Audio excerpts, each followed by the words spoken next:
can't be the only person who is totally confused by the verdict in the E. Jean Carroll rape trial in New York this past week. This is the woman who claims that former President Donald Trump raped her in a New York department store dressing room back in the mid-1990s.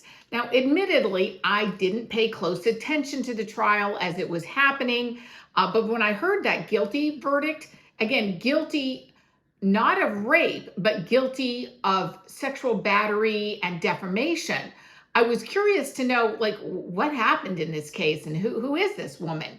So at the CNN town hall this week, Trump, in classic fashion, went after his accuser and gave his side of the story. It's really worth checking out. It's about a 2-minute clip. He really brings the hammer down on her. But what do you say to voters who say it disqualifies you from being president? Well, there aren't too many of them because my poll numbers just came out. They went up. Okay.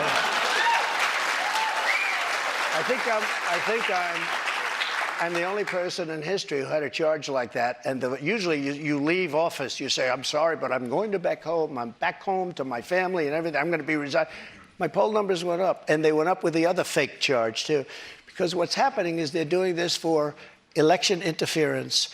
This woman, I don't know her. I never met her. I have no idea who she is. I had a picture taken years ago with her and her husband, nice guy, John Johnson. He was a newscaster, very nice man.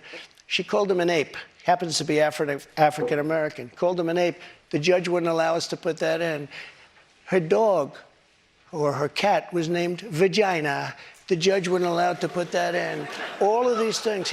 But with her, they can put in anything. Access, this Hollywood, was a jury of 9 people who found you liable of sexual abuse. Do you think that will deter women from voting for you? No, I don't think so, because I think the whole thing, just so you understand, ready?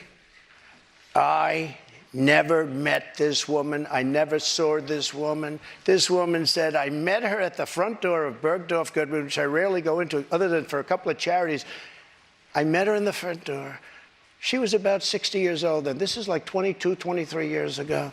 I met her in the front door of Bergdorf Goodman. I was immediately attracted to her, and she was immediately attracted to me.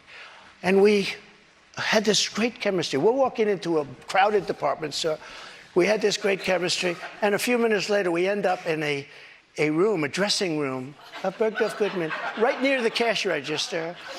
And then she found out there were locks on the door, so she said, I found one that was open. She found one. She learned this at trial. She found one that was open. What kind of a woman meets somebody and brings them up, and within minutes, you're playing hanky-panky in a dressing room, okay? I don't know if she was married then or not. John Johnson, I feel sorry for you, John Johnson. Mr. President, can I think of it. I know you're recounting what she said, but Mr. President. But let me just, if I could, because you asked the question. This was a just jury, so you understand, though. if I was walking in at the, because I was very famous then, and I owned the Plaza Hotel right next door, and I owned buildings around it, I'm not going into a dressing room of a crowded department store. Then I say, if she was being raped, and by the way, they said she wasn't raped. Okay, that was her charge. She wasn't. They found that you sexually abused her.